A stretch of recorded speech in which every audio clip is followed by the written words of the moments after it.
नमस्कार। स्वागत है आप सभी का बियांश स्टोरी चैनल पर। साल 2005 था। एक लड़का जिसका नाम अर्पित था सरकारी नौकरी करता था। उसे भूटान की सीमा के पास एक छोटे से गांव में तैनात किया गया था। गांव में बिजली की समस्या थी और अर्पित को गेमिंग का बहुत शौक था। इसलिए उसने पास के शहर में एक किराए का कमरा ले लिया और अपनी मोटरसाइकिल से हर दिन ऑफिस जाने लगा। रास्ता अच्छा था, लेकिन लगभग 20 किलोमीटर तक जंगल और खाली सड़कें थीं, जहां कोई घर नहीं था। एक दिन जब अर्पित लगभग 3 बजे ऑफिस से लौट रहा था, उसने देखा कि सड़क पर एक औरत आदिवासी कपड़ों में उसकी तरफ चलते हुए दिखाई दी। उसकी उम्र लगभग 30 साल की लग रही थी।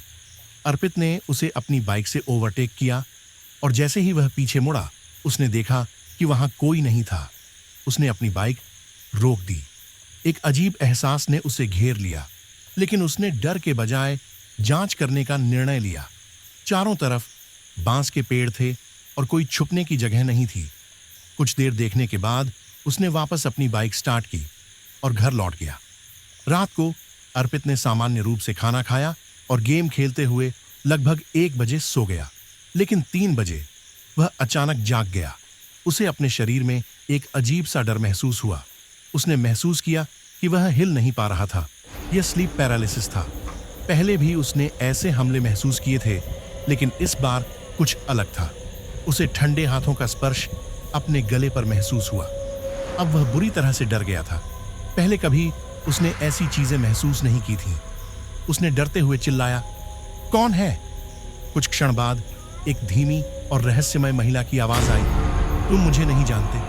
मेरा नाम जानकर क्या करोगे?" अर्पित का दिल तेजी से धड़कने लगा।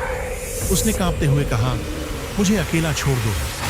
महिला ने जवाब दिया, "मैं तुम्हें नहीं छोड़ूंगी। मैं हमेशा तुम्हारे साथ रहूंगी।" अर्पित ने घबराते हुए पूछा, "क्यों?" और जवाब आया, "क्योंकि तुम मेरी तलाश में थे।"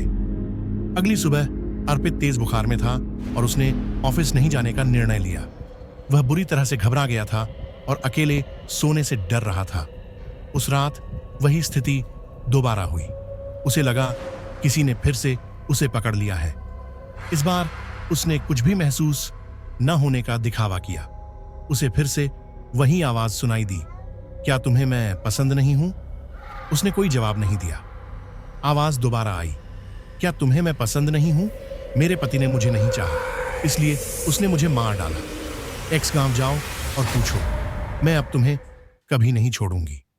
अर्पित रात भर घबराया रहा और उसे कब नींद आई उसे पता ही नहीं चला।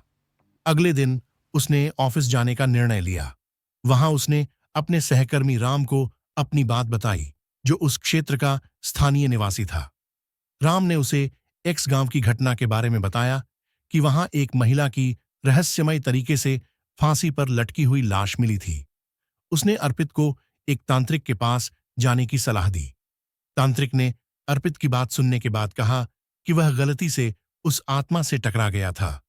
उसने अर्पित के लिए एक राख दी और उसे अपने कमरे के दरवाजे और बिस्तर के पास छिड़कने को कहा।